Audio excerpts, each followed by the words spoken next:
Bismillahirrahmanirrahim. Assalamualaikum warahmatullahi wabarakatuh. Alhamdulillahi amma ba'du. Alhamdulillah, puji serta syukur kepada Allah Subhanahu wa taala karena kita semua masih diberikan kesempatan hidup, kesempatan untuk menuntut ilmu walaupun dalam kondisi seperti ini. Teman-teman tetap semangat, harus tetap berjuang, harus tetap meninggikan diri kita dengan bersemangat dalam menuntut ilmu. Karena kata Allah Subhanahu wa taala, ya, barang siapa yang keluar untuk menuntut ilmu, ya, barang siapa yang belajar, tentu dia akan mendapatkan pahala seperti halnya orang yang berjihad di jalan Allah Subhanahu wa taala, yaitu berperang dan lain sebagainya. Ya, teman-teman yang dirahmati Allah Subhanahu wa taala, alhamdulillah pada pagi hari ini kita masih dipertemukan dan kakak akan sedikit menyampaikan materi lanjutan yang mana berkaitan dengan Asmaul Husna. Teman-teman yang dirahmati Allah Subhanahu wa taala, sebelum kita melanjutkan pembelajaran yang kemarin, alangkah lebih baiknya kita buka dengan membaca ayat Bismillahirrahmanirrahim. Bismillahirrahmanirrahim. Teman-teman yang dirahmati Allah Subhanahu wa taala, kemarin di pertemuan sebelumnya kakak telah menjelaskan seputar Al-Mu'min yang maha memberikan keamanan, kemudian Al-Azim yang maha agung, kemudian Al-Hadi yang maha petunjuk. Tentu ini semua merupakan Asmaul Husna, yaitu nama-nama Allah atau sifat-sifat Allah yang baik yang memang melekat di dalam diri Allah. Ya, tentu kita sebagai makhluk sudah sepatutnya kita menjadikan contoh ini atau Asmaul Husna ini bisa di dalam keadaan kehidupan sehari-hari kita, ya, dengan memberikan petunjuk kebaikan kepada orang lain, dengan memberikan keamanan kepada tetangga, ya, apabila tetangga kita pergi dan lain sebagainya. Ya, tentu ini merupakan sifat-sifat Allah, namun kita dapat melakukannya, ya. Namun tentu, ya, antara Allah dan manusia itu tentu berbeda untuk derajatnya, ya. Seperti itu. Namun kita dapat membiasakan diri dengan sifat-sifat yang Allah miliki, seperti itu. Teman-teman dirahmati Allah Subhanahu wa taala, insyaallah pada pagi hari ini kita akan mempelajari seputar Al-Adlu dan Al-Hakam. Kakak lanjut ke bawah. Bisa dilihat ya teman-teman ya di slide yang kakak tampilkan. Al-Hadis sudah. Oke, baik, kita akan mempelajari seputar Al-Adlu, yang mana Asmaul Husna atau nama-nama Allah salah satunya yaitu Al-Adlu.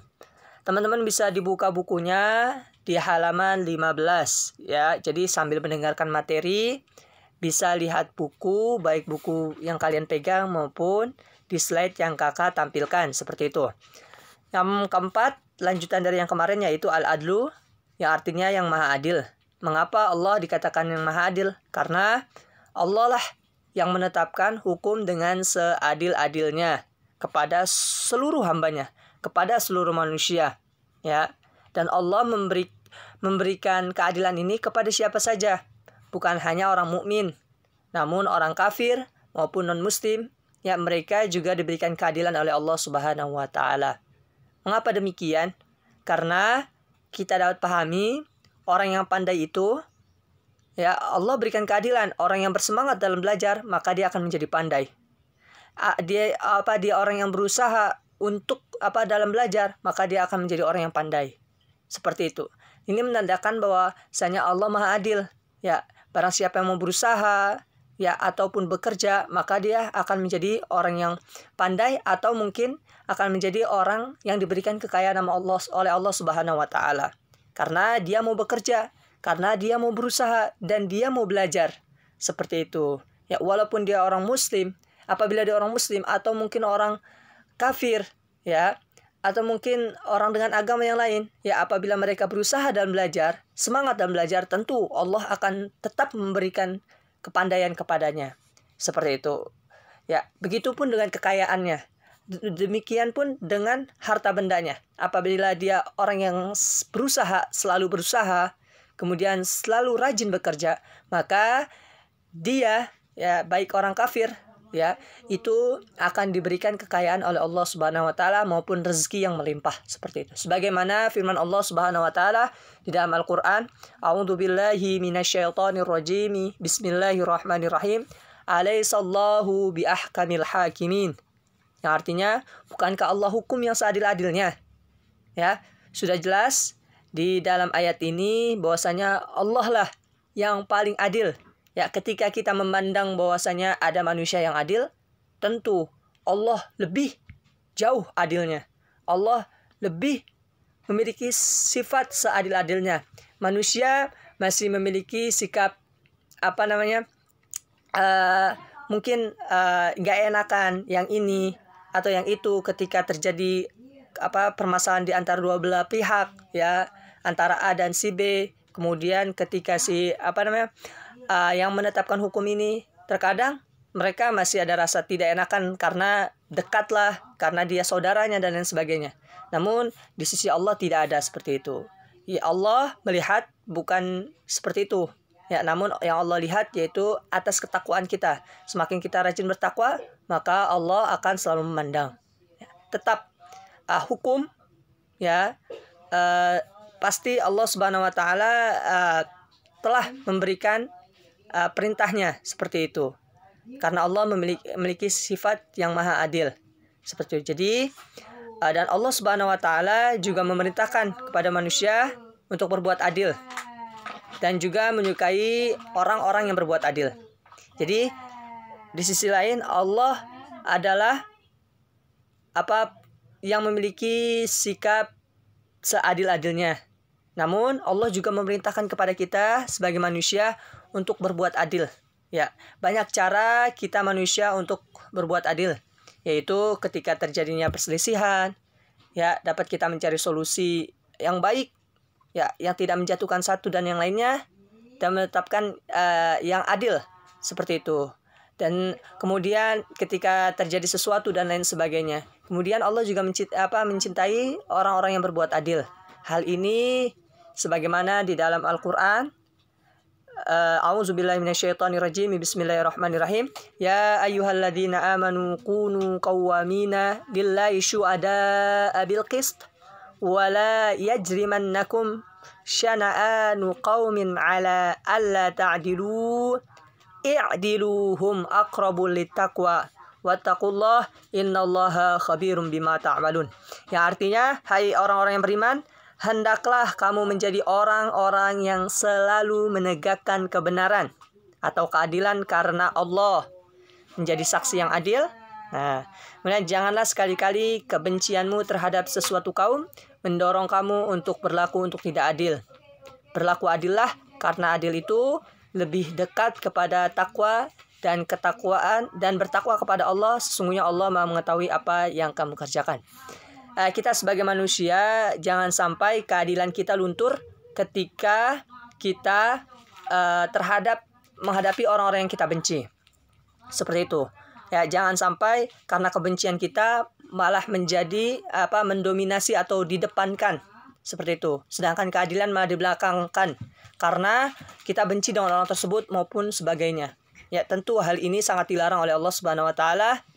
Dan perlu kita pahami bahwasanya dengan kita berlaku adil, maka tentu akan menjadikan kita orang yang lebih bertakwa, dan orang yang bertakwa akan dekat di sisi Allah Subhanahu wa taala, karena Allah mencintai orang yang berbuat adil dan Allah mengetahui apa-apa yang kita perbuat. Ya, seperti itu. Dan Allah juga Maha adil di sisi penciptaannya. Ya, apa yang diciptakan Allah Subhanahu wa taala, segala yang diciptakan Allah Subhanahu wa taala.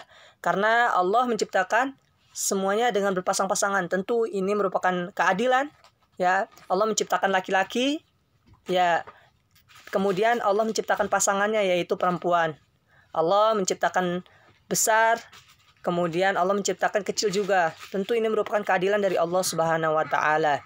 Ya, dan Allah Subhanahu wa taala akan senantiasa mencurahkan kasih sayangnya kepada makhluknya, kepada kita semua sebagai hambanya, dan Allah akan membalas segala kebaikan maupun keburukan yang kita perbuat, karena Allah memiliki sifat adil. apabila kita di dunia sering beribadah kepada Allah, sering taat kepada Allah, sering mengajak manusia kepada kebaikan, maka Allah akan memberikan keadilannya dengan memberikan kepahala seperti itu. Dan insya Allah mudah-mudahan dibawa ke dalam surganya Allah. Namun apabila seseorang melakukan kejahatan, perbuatan yang zalim, mencela, mengejek, dan lain sebagainya, bahkan syirik kepada Allah, dan ini tentu Allah akan memberikan hukum yang adil juga. Allah akan menerapkan balasan yang adil, yaitu dengan diberikannya dosa sehingga membawanya ke dalam neraka, seperti itu teman-teman. Nauzubillah min zalik. Semoga kita semua terhindar dari hal-hal perbuatan yang buruk. Amin. Amin ya rabbal alamin. Dan didekatkannya kepada hal-hal yang baik.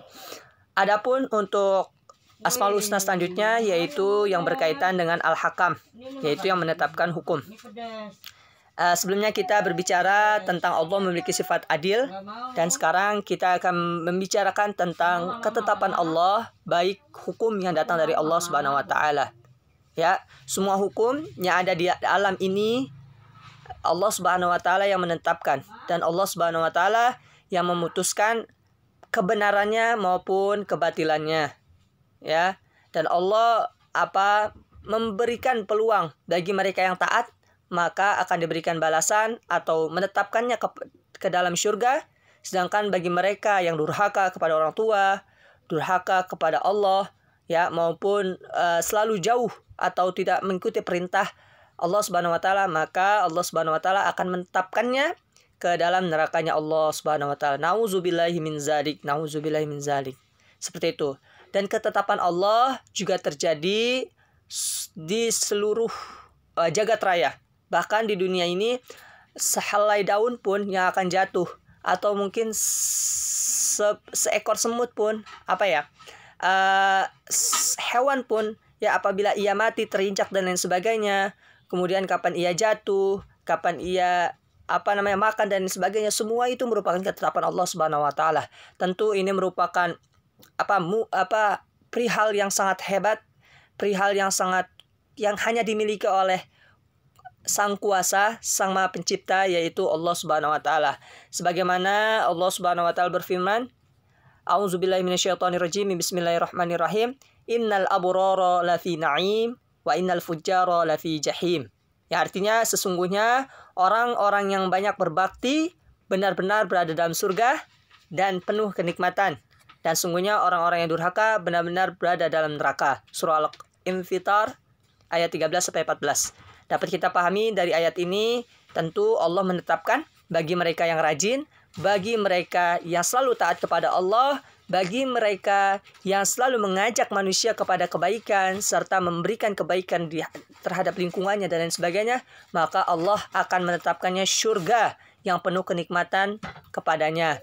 Sedangkan sebaliknya, bagi mereka yang selalu durhaka, yang selalu berbuat buruk, yang suka mencela, mencaci, dan suka menghina manusia lainnya, dan jauh terhadap perintah-perintah Allah maupun melanggar perintah-perintah Allah, maka Allah akan menetapkannya di neraka. Seperti itu.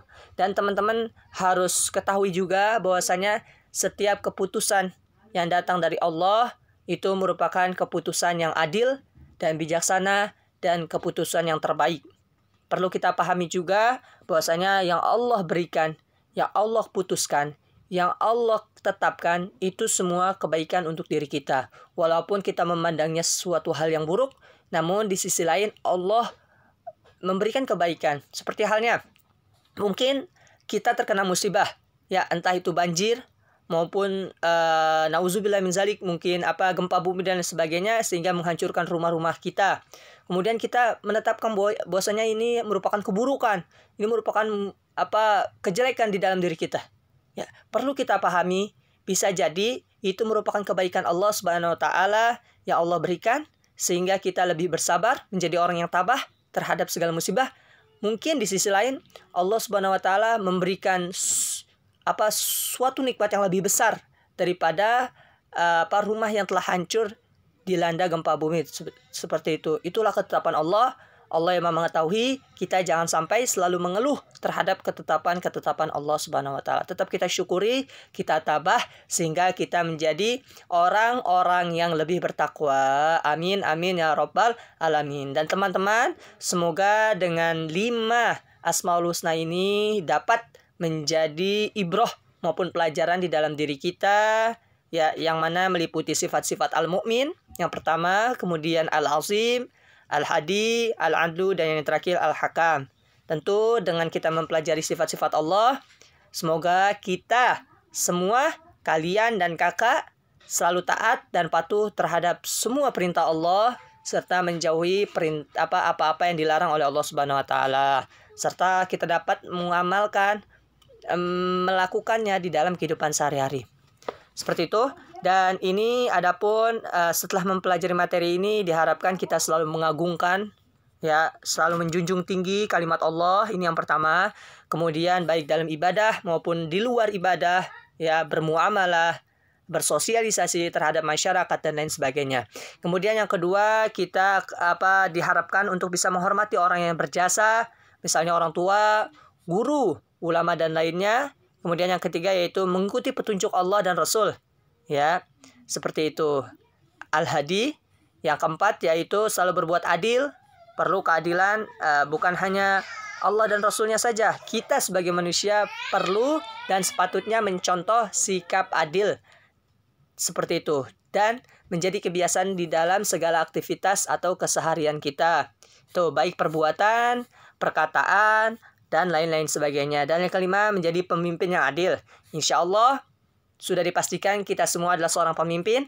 Adik-adik sekarang ya juga akan menjadi pemimpin. Bahkan sekarang kalian sudah menjadi pemimpin untuk diri kalian, untuk masa depan kalian.